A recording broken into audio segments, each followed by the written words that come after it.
రెండు తెలుగు రాష్ట్రాలకు సంబంధించి ఒకసారి మనం మాట్లాడుకుంటే ఆల్రెడీ తెలంగాణకి సంబంధించి మీ కాంగ్రెస్ పార్టీ మీ అధికారంలో ఉన్నటువంటి కాంగ్రెస్ పార్టీ తెలంగాణలో కులగణన చేసింది. ఆల్రెడీ ఇక్కడ సక్సెస్ఫుల్ అయ్యామంటూ కూడా రేవంత్ రెడ్డి గారు చెప్తూ ఉన్నారు. అలాగే ఇప్పుడు ఏపీకి సంబంధించినటువంటి మీరు చెప్పినటువంటి బీసీలకు సంబంధించి కావచ్చు, ఎస్సీ ఎస్టీలకు సంబంధించి కావచ్చు, వాళ్ళు కూడా చాలా పెద్ద ఎత్తున పోరాటం చేస్తున్నారు కులగణనకు సంబంధించి. అలాగే రాజకీయంగా చట్టబద్ధంగా తమకు రావాల్సినటువంటి ఎన్నికలకు సంబంధించిన అంశాలు కావచ్చు, లేదంటే సీట్లకు సంబంధించి కావచ్చు, ఇవన్నీ కూడా రావాలంటూ కూడా కోరుకున్నారు. ఏపీకి సంబంధించి తెలుగు రాష్ట్రాలకు సంబంధించి కులగణన జరిగితే ప్రధానంగా జరిగే అంశాలేంటి? ఏపీకి సంబంధించి ఆల్రెడీ కూటమి ప్రభుత్వం వాళ్ళ మేనిఫెస్టోలో పెట్టడం జరిగింది అశోక్ గారు. ఏమనంటే శాస్త్రీయంగా కుల జనగణన జరిపిస్తామని మేనిఫెస్టోలో పెట్టడం జరిగింది. కానీ గత సంవత్సర కాలంగా వాళ్ళు అధికారం చేపట్టిన తర్వాత దాన్ని ఊసే ఎత్తడం మానేశారు. ఏది ఏమైనా కేంద్ర ప్రభుత్వం కుల జనగణన చేసిన తర్వాత అది ఆటోమేటిక్ గా ఆంధ్రప్రదేశ్ రాష్ట్రంలో కూడా దాని ఇంపాక్ట్ కనపడుతుంది. సో ఎప్పుడైతే బీసీల శాతం పెరుగుతుందో, బీసీల శాతం పెరిగింది అని మనకు అక్కడ స్పష్టంగా అర్థమవుతుందో, ఇంతకు ముందున్న అంటే కాంగ్రెస్ పార్టీ ఇంకొకటి కూడా చెప్తా వచ్చింది, ఏది 50% క్యాప్ లిమిట్ చేసిన సుప్రీంకోర్టు, ఆ క్యాప్ ను కూడా ఎత్తేస్తాం, పర్సెంటేజ్ ఆఫ్ రిజర్వేషన్ ని జనాభా దామాషాకు అనుగుణంగా పెంచుతాం, అదే విధంగా వారికి వేరే రకంగా ఏ రకమైన అంటే బ్యాంకుల్లో లోన్లు ఇప్పించే విషయం కానీ, ఇండస్ట్రీస్ పెట్టుకునే విషయంలో కానీ, మీడియా ఛానల్స్ పెట్టుకునే విషయంలో కానీ అన్ని విధాలుగా అన్ని విషయాలలో కూడా ఫీజిబిలిటీ కల్పించే విధంగా చేపడతామని కాంగ్రెస్ పార్టీ చెప్పిన తర్వాత ఇక ఖచ్చితంగా ఆ రకమైన వన్స్ క్యాస్ట్ సెన్సస్ వచ్చిన తర్వాత ఆ రకమైన అడుగులు ముందుకు పడాల్సిన ఇది ఉంటది అశోక్ గారు. అదే విధంగా మనం గమనించాలి, గతంలో రాజశేఖర రెడ్డి గారు ముఖ్యమంత్రిగా ఉన్నప్పుడే ఒక రెజల్యూషన్ ఉమ్మడి ఆంధ్రప్రదేశ్ లో రెజల్యూషన్ పాస్ చేసి పంపించడం జరిగింది. పొలిటికల్ రిజర్వేషన్ కూడా బీసీలకు ఇవ్వాలి, ఎంపీలు ఎమ్మెల్యేలలో కూడా రిజర్వేషన్ ఇవ్వాలి అని ఒక రెజల్యూషన్ పాస్ చేయడం జరిగింది. సో రాజకీయ రిజర్వేషన్లు కూడా ఒక ఎజెండా, బీసీల యొక్క ఎజెండా. సో ఇప్పుడు క్యాస్ట్ సెన్సస్ చేసిన తర్వాత నేను అదే అనింది, స్కాన్ గానీ ఎక్స్రే గానీ తీసిన తర్వాత 1 2 3 4 5 6 అట్లా 10 ఒక 10 అంశాలు ఉన్నప్పుడు ఈ 10 అంశాల్లో ఇవాళ నరేంద్ర మోడీ ఎన్డీఏ ప్రభుత్వం దేన్ని ఫిల్ఫిల్ చేస్తుంది, లేదు కేవలం వెల్ఫేర్ స్కీమ్స్ వరకే కన్ఫైన్ అయ్యి ఉంటుందా అనేది ఇప్పుడు మనం చూడాల్సిన అంశం. మొట్టమొదటి అడుగును మాత్రం రాహుల్ గాంధీ డిమాండ్ పైన వారు ఏదైతే చేపడతా ఉన్నారో దాన్ని ఖచ్చితంగా మనం స్వాగతించాల్సిన అంశం అశోక్ గారు.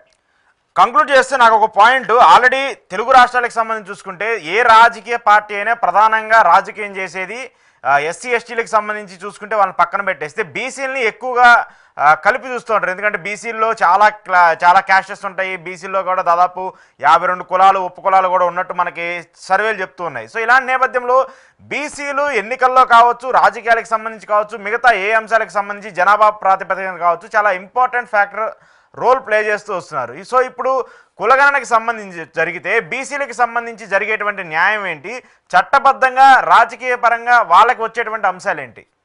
అంటే ఇప్పుడు ఇన్ని రోజులు బీసీలు జనాభా అధికంగా ఉన్నారు, వాళ్ళ దగ్గర ఓటు తీసుకునే దానికి బీసీ అనే నినాదం ఎత్తి బీసీలు అని మాట్లాడుతూ ఉన్నారు. కానీ ఇవాళ వన్స్ క్యాస్ట్ సెన్సస్ దేశవ్యాప్తంగా జరిగిన తర్వాత దామాషా పద్ధతిలో అసలు ఎవరు ఎంత దేంట్లో రిప్రజెంట్ చేస్తున్నారు, మీరు అంటే సుప్రీంకోర్టు జడ్జిలుగా తీసుకుంటారా, లేకపోతే పార్లమెంట్ సెక్రటరీస్ తీసుకుంటారా, ఐఏఎస్ ఐపీఎస్ ఆఫీసర్స్ తీసుకుంటారా, లేకపోతే ఐఐఎం ఐఐటీలో ఉన్న ప్రొఫెసర్స్ తీసుకుంటారా, అట్లా వన్ బై వన్ అన్ని తీసుకుంటా వచ్చినప్పుడు ఈ దేశంలో ఎవరు ఎంత ఉన్నారు, వారి యొక్క రిప్రజెంటేషన్ ఉద్యోగాల్లో ఎంత శాతం ఉంది, వారి యొక్క రిప్రజెంటేషన్ అధికారంలో ఎంత భాగస్వామ్యం ఉంది, ఇట్లా అనేక రకాలు బయటకు వచ్చినప్పుడు డెఫినెట్ గా భాగస్వామ్యం అంటే వన్ బేసిక్ క్వశ్చన్ అండి. సుప్రీం కోర్టు దగ్గరికి మనం ఏ విషయానికి వెళ్ళినా కూడా మీరు ఎంత శాతం ఉన్నారని, మీకు దేంట్లో ఏ రిజర్వేషన్ ఇవ్వాలి అనేది వాళ్ళు ఫస్ట్ అడిగే క్వశ్చన్. సో బేసిక్ గా కులాలకు సంబంధించి ఈ జనాభా ఇంత ఉన్నారు అన్న తర్వాత ఇక సుప్రీం కోర్టు ఆ క్వశ్చన్ అడిగే ప్రసక్తే ఉండదు.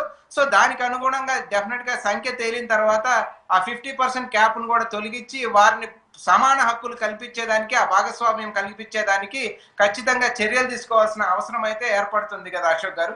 సో అప్పుడు ఉపశమనం బీసీలకు కలిగే అవకాశం ఉంది అనేది ఈ కులగణన ద్వారా మనం అర్థం చేసుకోవాలి. అందుకు ఆ జస్టిస్, ఆ న్యాయం చేయడం కోసం రాహుల్ గాంధీ గారు ఈ పోరాటం చేశారు, ఆయన సఫలీకృతమయ్యారని మనం ఇక్కడ అర్థం చేసుకోవాలి అశోక్ గారు. ఓకే, అయితే ఇక్కడ ఏపీకి సంబంధించి చంద్రబాబు నాయుడు గారు కానీ కావచ్చు, మిగతా కొంతమంది వాళ్ళ కూటమిలో ఉన్నటువంటి బీజేపీ కూటమిలో ఉన్నటువంటి పార్టీలు కూడా కులగణన చేస్తామని చెప్పాయి. వాళ్ళు ఇప్పుడు దాన్ని అయితే పక్కన పెట్టుకుంటూ వచ్చారు. మిగతా అపోజిషన్ పార్టీస్ ఏమో సపోర్ట్ చేస్తూ వస్తున్నాయి, కానీ వాళ్ళు ఇప్పుడు అపోజిషన్లో ఉన్నారు కాబట్టి వాళ్ళు పెద్ద పట్టించుకునే ఆ పరిస్థితి అయితే కనిపించట్లేదు. సో ఇప్పుడు బీజేపీ ముందుకు వచ్చింది కాబట్టి రాష్ట్రానికి సంబంధించి కూడా కులగణన చేయాలనేటువంటి ఒక ప్రతిపాదన ఉంది కాబట్టి చంద్రబాబు నాయుడు లేదంటే కూటమి ప్రభుత్వం దీనికి సపోర్ట్ చేస్తుంది అనుకోవచ్చా?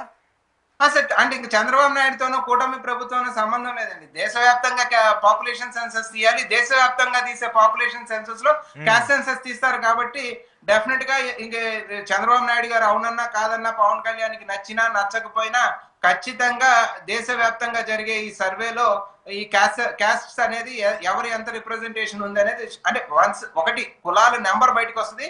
దాంతో పాటు సోషియో ఎకనామిక్ సర్వే కూడా బయటకు తీసినప్పుడు ఎవరు రిప్రజెంటేషన్ ఎంతో కూడా బయటకు వచ్చినప్పుడు ఇక వీరెవరితో కూడా పని ఉండే అవకాశం కూడా ఉండదు అశోక్ గారు. ఓకే ఓకే అంటే ఇక్కడ ఒకటి ఇంకో పాయింట్ ఏంటంటే కంక్లూడ్ చేస్తాను, చివరి క్వశ్చన్ అడుగుతాను మిమ్మల్ని. ఈ అంశానికి సంబంధించి జమిలీ ఎన్నికలు లేదంటే బైఫర్కేషన్కి సంబంధించి కావచ్చు, డీలిమిటేషన్కి సంబంధించిన అంశాలు కావచ్చు, ఇలాంటివి పెద్ద ఎత్తున చాలా రోజుల నుంచి చర్చ జరుగుతుంది ఈ అంశాల మీద. సో ఈ కులగణనకి సంబంధించినటువంటి అంశానికి సంబంధించి బీజేపీ ముందుకు వచ్చింది కాబట్టి మిగతాయి కూడా జరిగే ప్రతిపాదన ఏమైనా ఉంటుందా? ఇది జరిగిన తర్వాత మళ్ళీ డీలిమిటేషన్కి సంబంధించిన అంశం కావచ్చు, ఆ తర్వాత జమిలీ ఎన్నికలకు సంబంధించిన అంశం కావచ్చు, ఇలాంటి చర్చలు ఏమైనా జరుగుతాయా? అలాంటి జరిగే పరిస్థితులు ఉంటాయా? అంటే ఒకటండి, caste census is number of అంటే ఏది కులాల యొక్క సంఖ్య జనాభాలో ఎంత ఉంది అని తెలుసుకున్న తర్వాత వాళ్ళ ప్రాతినిధ్యం ఎంత ఉంది అనేది తెలుసుకునే దానికి అది పనికి వస్తుంది. మీరు అన్న డీలిమిటేషన్ అనే దానికి వచ్చినప్పుడు మళ్ళీ ఆ కాన్సెప్ట్ వేరే కానీ బట్ సోషల్ జస్టిస్ చేయాలనుకున్నప్పుడు ఈ కులాలు ఎంత ఉన్నప్పుడు వారిని ఎక్కడ ఏ రకంగా రిప్రజెంట్ చేయాలి అనేది కూడా కొంత ఇంటర్లింక్ అయ్యే అవకాశం ఉంది. కాబట్టి డీలిమిటేషన్ కు ముందు కనుక ఈ క్యాస్ట్ సెన్సస్ జరిగి పాపులేషన్ సెన్సస్ జరిగితే ఏ వర్గాలకు చెందిన వారికి అన్యాయానికి గురయ్యారో వారందరికి కూడా న్యాయం చేసేదానికి ఖచ్చితంగా అవకాశం ఉంటుంది. సో నెక్స్ట్ స్టెప్ అది ఇందాక నేను అన్నాను 1 2 3 4 5 6 7 10 స్టెప్స్ లో అది ఒక నెక్స్ట్ స్టెప్. సో ముందు బేసిక్ గా ఈ అడుగు ముందుకు పడ్డ తర్వాత ఆ 10 అడుగులు ఖచ్చితంగా పడతాయని కూడా ఆశిద్దాం అశోక్ గారు. ఓకే, ఇది సక్సెస్ఫుల్గా బీజేపీ మరి చేసుకొచ్చిందంటే ఖచ్చితంగా బీసీలకి అలాగే ఎస్సీ ఎస్టీలకు కూడా న్యాయం జరుగుతుందా లేదనేది కూడా చూద్దాం. ఖచ్చితంగా దీన్ని ప్రభుత్వం పారదర్శకంగా ఎలాంటి ఇబ్బందులు లేకుండా చేయాలనేది కోరుకుందాం సార్. థ్యాంక్ యూ రామకృష్ణ గారు, థ్యాంక్ యూ వెరీ మచ్. ఇది ఈరోజు రామకృష్ణ గారితో కులగణనకు సంబంధించిన అంశం మీద స్పెషల్ ఇంటర్వ్యూ. చూస్తూనే ఉండండి ప్రజా చైతన్యం.